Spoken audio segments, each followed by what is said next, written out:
प्रदेश की राजनीति में एक ऐसा दावा सामने आया जिसने सत्ता पक्ष से लेकर पूरे विपक्ष तक की धड़कनें बढ़ा दी हैं। बसपा सुप्रीमो मायावती कह रही हैं कि बड़ी संख्या में ब्राह्मण समाज के लोग एक बार फिर बहुजन समाज पार्टी से जुड़ रहे हैं। इतना ही नहीं, मायावती ने 2007 के चुनावी नतीजों की याद दिलाते हुए दावा किया है कि बसपा फिर वैसा ही इतिहास दोहराने की दिशा में आगे बढ़ रही है। सवाल बड़ा है, क्या यूपी में फिर वही सोशल इंजीनियरिंग का फॉर्मूला सक्रिय हो रहा है जिसने कभी मायावती को पूर्ण बहुमत की सरकार दिलाई थी? और क्या इस दावे ने सपा, कांग्रेस समेत पूरे विपक्ष की चिंता बढ़ा दी है? चलिए जानते हैं। नमस्कार, मैं हूं आपके साथ पलक शर्मा और आप देख रहे हैं आगाज टाइम्स। मायावती का यह बयान ऐसे समय में सामने आया जब उत्तर प्रदेश में सभी राजनीतिक दल अपने अपने सामाजिक समीकरणों को मजबूत करने में जुटे हैं।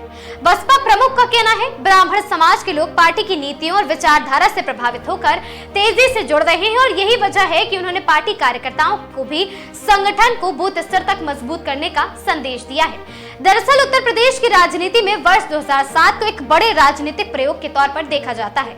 उस समय मायावती ने दलित और ब्राह्मण समाज को साथ में जोड़कर एक ऐसा चुनावी समीकरण तैयार किया था जिसने सभी राजनीतिक आकलनों को गलत साबित कर दिया था। बसपा को पूर्ण बहुमत मिली और मायावती मुख्यमंत्री बनी। अब जब उन्होंने फिर उसी दौर का जिक्र किया तो राजनीतिक गलियारों में चर्चा भी तेज हो गई।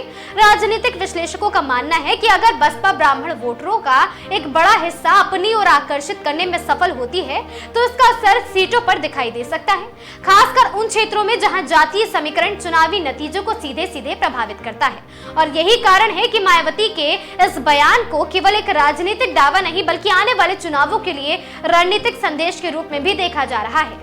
वहीं दूसरी ओर विपक्षी दलों का मानना है कि बसपा जमीन पर उतनी मजबूत स्थिति में नहीं है जितना वो दावा कर रही है, लेकिन राजनीति में धारणा भी उतनी ही महत्वपूर्ण होती है जितनी वास्तविक ताकत। ऐसे में मायावती का ये बयान चुनावी माहौल को प्रभावित करने वाला साबित हो सकता है। लेकिन फिलहाल उत्तर प्रदेश की राजनीति में एक बार फिर ब्राह्मण वोट बैंक चर्चा के केंद्र में है। मायावती का दावा कितना मजबूत है और क्या वाकई 2007 जैसे समीकरण एक बार फिर बन रहे हैं? इसका जवाब आने वाले दिनों में जनता और चुनावी आंकड़े देंगे। लेकिन इतना तय है कि इस बयान ने यूपी की सियासत में एक नई बहस छेड़ दी है। अब सबकी नजर इस बात पर है कि क्या बसपा वास्तव में चुनावी वापसी की राह पर है या फिर ये सिर्फ चुनावी रणनीति का एक हिस्सा है। आपके हिसाब से आपको क्या लगता है? क्या 2007 वाला समीकरण एक बार फिर वापस लौटेगा, इतिहास रचेगा, या फिर इस बार आंकड़े कुछ और ही बयां करेंगे? अपनी राय हमें कमेंट बॉक्स में जरूर बताएं। मैं थी आपके साथ पलक शर्मा। देखते रहें आगाज टाइम्स।